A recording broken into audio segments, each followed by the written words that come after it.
it surprise you when you found people that had been nice to you and treating you with some modicum of respect to see them turn on you like that because you pursued the truth and the truth wasn't convenient for them? Yeah, it did surprise me somewhat, though not entirely. I mean, I think I knew with that issue, I knew there would be blowback. What's the blowback didn't surprise me as much as how organized it was.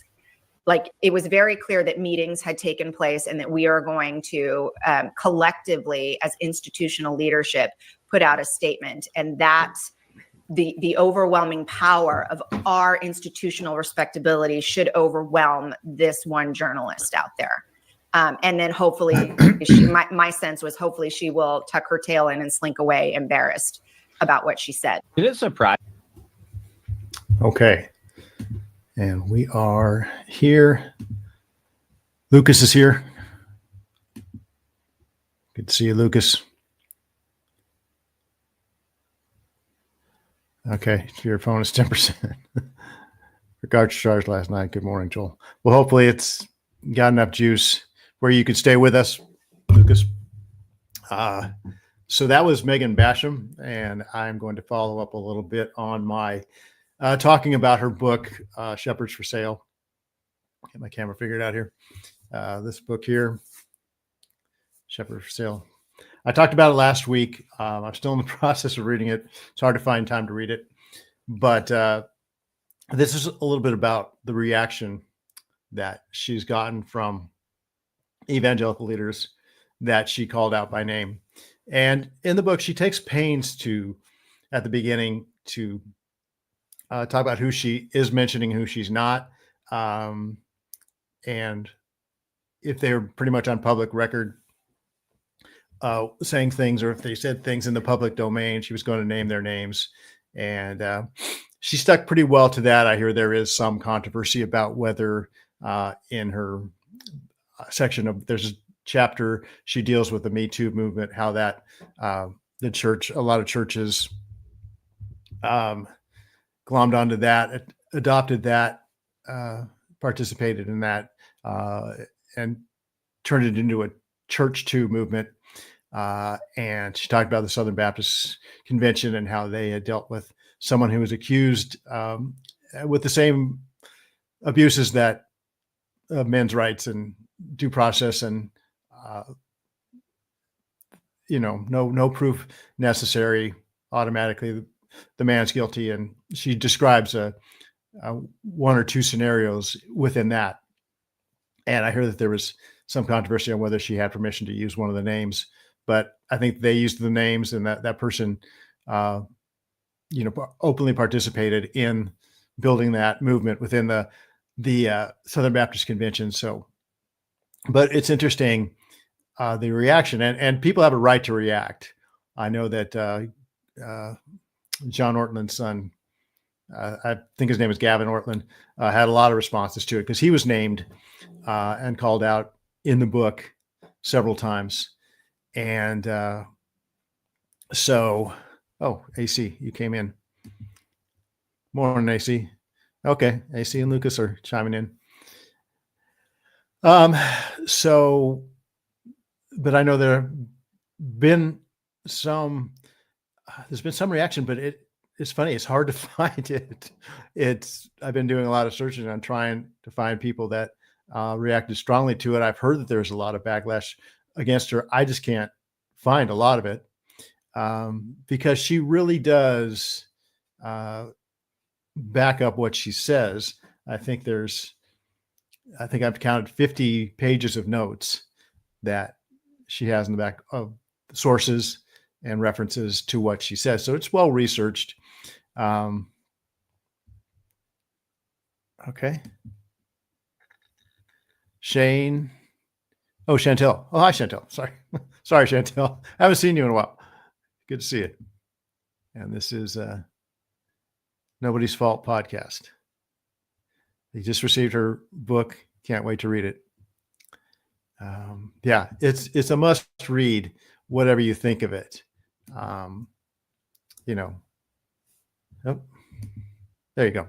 Yeah, it's something that you need to read. like I said, it came out last year and it did well.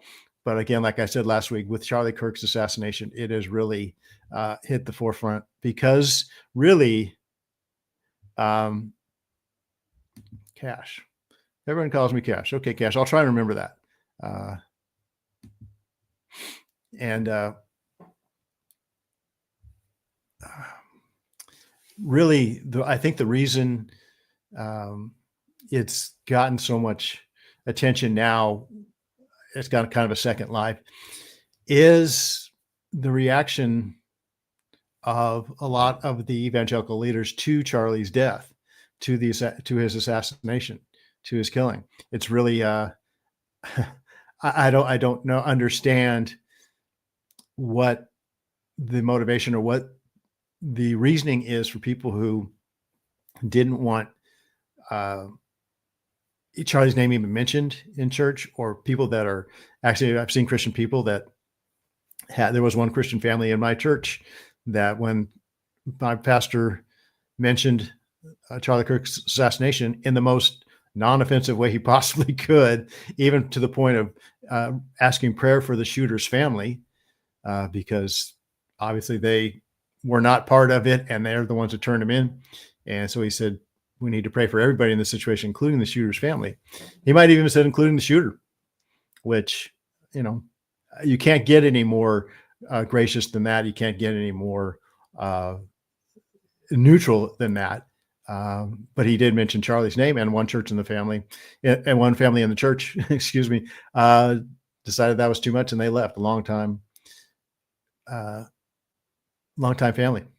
And but a lot of churches had several people leave because they either did or did not mention it. But for not those that just refused to mourn this, or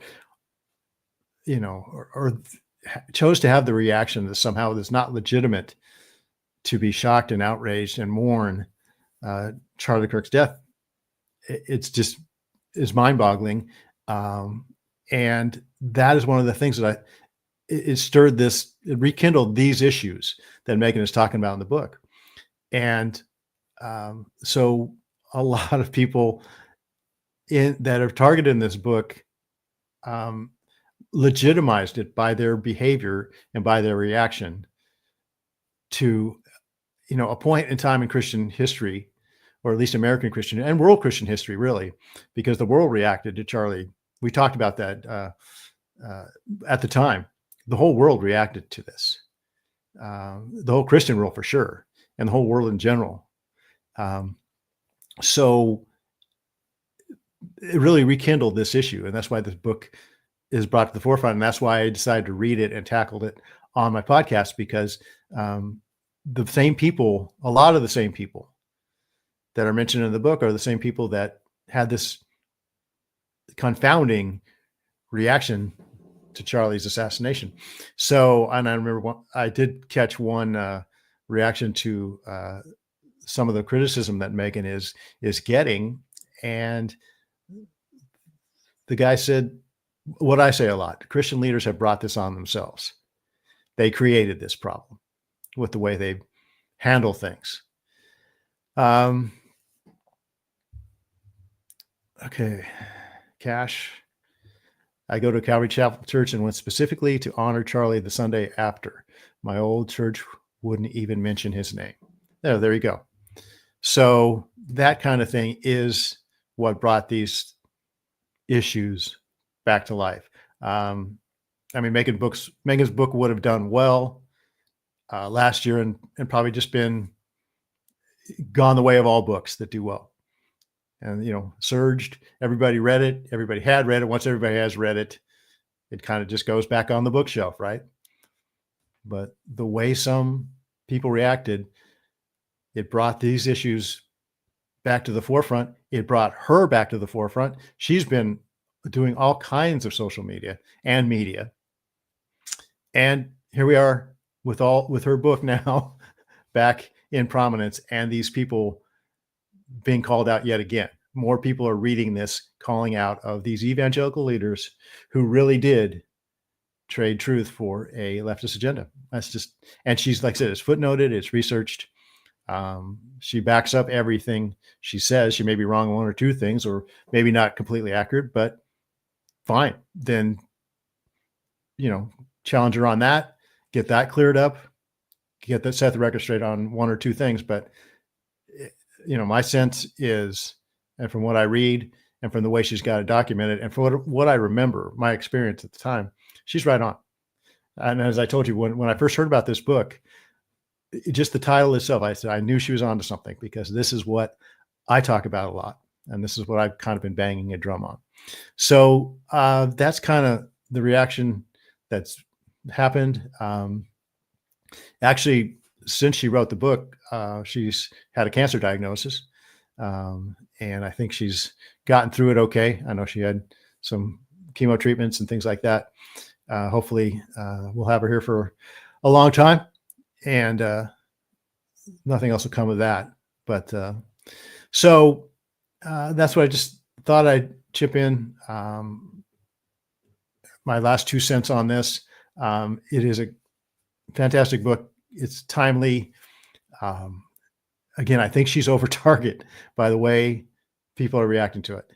It rings true with people who went through all the things that we've gone through in the last 5 or 6 years and are still going through. For those that think that these things have a lot of these things have kind of gone out of fashion because they obviously went too far with the Me Too movement and all the other things. Obviously the COVID reaction was way over the top. And the left has overplayed its hand, obviously. And they've had a backlash politically and spiritually. Nobody is looking to them for answers anymore, the progressive Christians. But they're not going away. They're still going to try. And if we let our guard down, the shepherds that have been bought and paid for will have influence again. So I think reading the book, if you hadn't read the book, it's good to read the book, just if for no other reason, to find out what's happening now, what's happening out there now in the Christian political sphere and cultural sphere, because she really nails it on the head, and it shows in her notes and her preparation. So that'll be pretty much my last word on that. The other thing I wanted to talk about today that came up, and this, I'll get my act here together. I've noticed that lately people are talking about a digital ID, and what I wanted to do was present a couple videos I saw on it. And this first one is from, let me add it to the stage here. It's from Fox. And this is Laura Ingraham talking about digital ID. See if we can get this going. Do you see any of the little alerts about the new iPhone Oops. I figured this update? Guess what? It's going to let you add your passport to your Apple Wallet. It creates something called a digital ID that you can use whenever you need to show ID, including at the airport, to get on domestic flights, for a lot of things. And it sounds super nifty and so convenient. Everything in one place. Well, if you think that, you must have more trust in big tech safeguarding your privacy than I do. But at least here in the United States, this idea of a digital ID is optional, at least for now. But in the UK, it looks like the digital ID will soon be mandatory, at least if you want to work. This government will make a new free of charge digital ID mandatory for the right to work by the end of this Parliament. Let me spell that out. You will not be able to work in the United Kingdom if you do not have digital ID. It's as simple as that. Well, it's not simple. I mean, okay. So the idea is a digital ID that you put in your wallet, in your phone. Remember what I told you about these things? Okay. I've been saying this lately. These things that we are so addicted to, that have so much power and control over us, are going to be used for a lot of really bad things. So, did you catch the authoritarian tone of that British gentleman talking in that something? What was it, World Economic Forum or whatever, or World Unity, talking about, hey, this is something that's coming by the end of this parliament, which I assume meant by the end of the year. And this was, when was this? Let me take a look here. This was 5 days ago. So this is coming to the UK. So you will have this, ID on your phone, and it's there to consolidate data basically into one place. Consolidate data on all of the basically of all the information gathered, all the data gathered from everybody's iPhone. And AI, artificial intelligence, can do this. It's powerful enough to have everybody's data all in one place. And I want to play a reaction of a Chinese gentleman. Let's have this guy come up there. He was interviewed in London about this. People were asking him about this, and I just wanted, I'm a little slow. Hopefully you guys are getting this. Again, Heating companies get pissed when you do this, but they can't do a damn thing about it. This heater warms entire rooms in under 2 minutes. Okay. Slashes. Sorry about that. So let me see. Yeah. For Chinese Communist Party.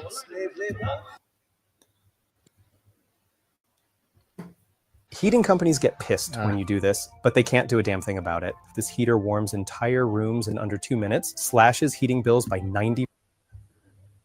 Digital ID. Digital ID is very terrible things, you know. That is the ruling mode of the Chinese Communist Party. Because the ID system is very bad, you know. They will monitor every behavior, every speak you made. Do you understand? Huawei, Zhongxin, Datao, they all military company. Their boss is they are boss. Okay. Sorry about that. But what he was saying, they asked him about a digital ID, and he says digital ID is about the worst thing you could possibly do. And he starts talking about how the military, those are military companies that are developing this. But he goes on later to say why the digital ID is such a terrible, the digital ID is such a terrible thing, such a bad idea, is because it's the mode of control that the communist Chinese government uses to control its citizens. And we've heard a lot about this. The social credit system in China basically is the model that they want to adopt. And I know that a lot of progressives, people, politicians, leaders admire China for what it's doing because it allows them ultimate control. It gets around this problem that leaders have in controlling their populations. One of my favorite guys to listen to is a guy named Mark Stein, and he made a point. Back in the olden days, in like if you were a serf or something in England or Britain or France, the king didn't really know what you were doing, and the king didn't much care. As long as you paid, once a year or once every 6 months when the tax collector came by to get his share, as long as you paid that, the king really didn't care what you did, right? Because he couldn't keep track of everybody. Nowadays, they can keep track of everybody. They can keep track of everything you do every moment of the day because you're carrying this stupid thing around. Okay. And we're all addicted to it. Face it, we're addicted to it for convenience sake. And that's what they can do now. Now the government, the king, Caesar, whoever you want to call it, can keep track of everything you're doing. It knows every social media post you make. It knows everything you listen to. If you listen to Christian Perspective or the Faith Filter podcast, which is my other platform that this will be on. So, Lucas, yeah, it's coming to Canada that to get social assistance or old age pensions, you'll have to have the digital ID. Yeah. And that's what you open yourself up to in a socialist society. When you look to government to take care of you or to take care of someone else at someone else's expense, right? This is what you have. You give up control. And this will also come into play. I was listening to someone in my research on this who was talking about digital currencies. When they, in a couple years, when they start changing the way currencies are interchanged. There's currencies that are interchanged between banks in themselves, and then there's a different currency model for interacting between customers and banks or people in general. There's two types of currencies that are used outside of the currency we're using, outside of the dollar or the pound. And when something like universal basic income comes, which again, this is kind of a perfect storm that's forming in like the next 5 years. If AI takes everyone's job, there's going to be a real call for a universal basic income. If nobody can get a job, then somehow people have to eat, right? So this model of a universal basic income will come, and it'll be tied to these currency models, these digital currency models, and it'll be tied in a lot of ways to retirement, like Lucas says. Your pension will be tied in to these digital currencies, which will be tied in to AI, which will be tied in, connected with your phone, and the Chinese style model will be in effect. And what this Chinese gentleman went on to say is they keep track of you. If you like the wrong video, like I said, or you post the wrong thing, or you watch the wrong video, or if you're in the wrong place, say you're in an evangelical church that's been deemed hateful, or a Catholic church, right? Or, you went to see Rob Schneider, a conservative comedian, right? They're going to know it. And they're going to be able to punish you for your wrong think and your wrong speak or your wrong action. And pretty soon you'll discover that, you can't go to the store and buy your groceries because you have red marks on your social credit score, or you can't get on a bus, or your car, which is computerized and can be programmed to stop outside of a certain radius of your house. You're not allowed to go outside of a 1 mile radius of your house, 10 mile radius, whatever it is, because your digital ID tied you into this social credit network, and the government doesn't like what you're doing. That's what it's like in China. And that's if this takes off, and the tone of that gentleman's voice when he was speaking about the digital ID coming to Great Britain, he says, you will not be able to work. And that's how it's going to go. He doesn't say, we're going to ease this in. We're going to try this. It's kind of a radical step. We're going to see how it works. We're going to do a trial run. It's going to be voluntary at first till we figure out. No, he didn't say any of that. He said, this is going to happen. Whether you like it or not, by the end of the year, you either have this or you can't work, which means you can't eat, right? Basically is what he's saying. You don't have any rights as a citizen to work and to provide for yourself. So I don't know if they'll be able to go on government assistance. Okay. In Canada, according to Lucas, you can't, is coming to Canada that to get social assistance or old age pensions, you'll have to have the digital ID. So who knows what will happen to people in Britain if they don't get this ID? It's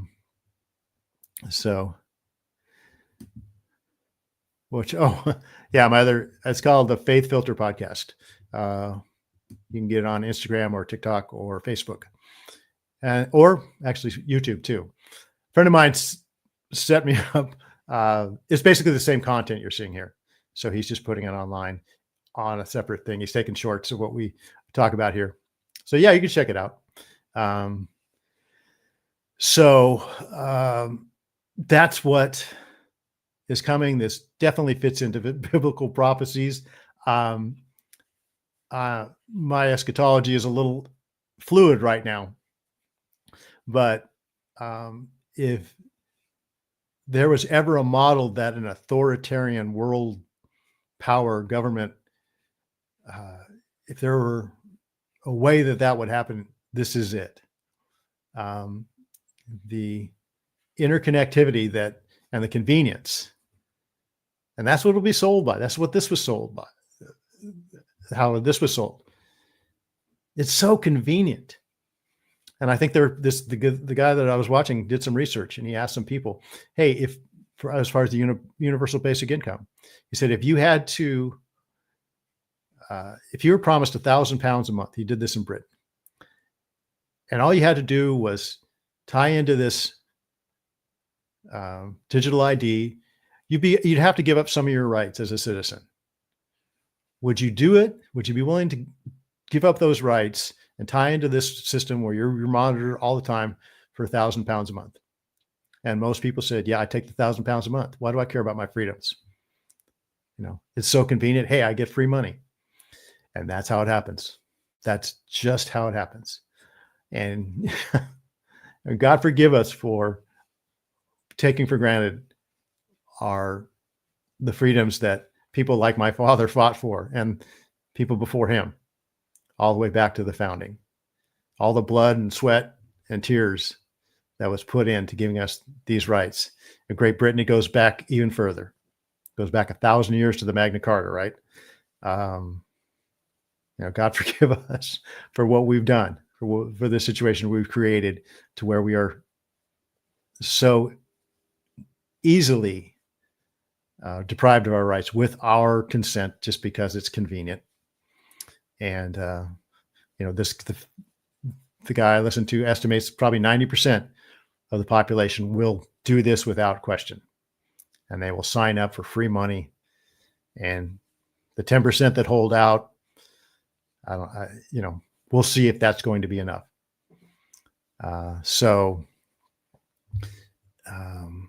That's kind of a bummer.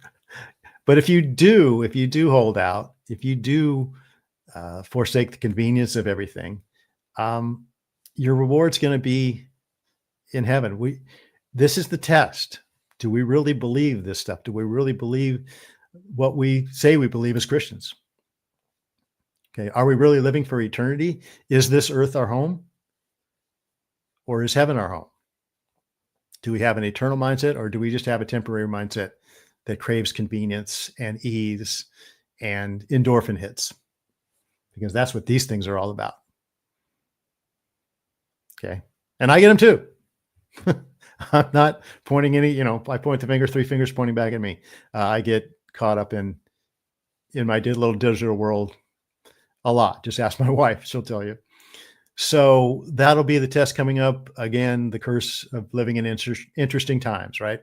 I've told you that one before. So we'll keep an eye on it here.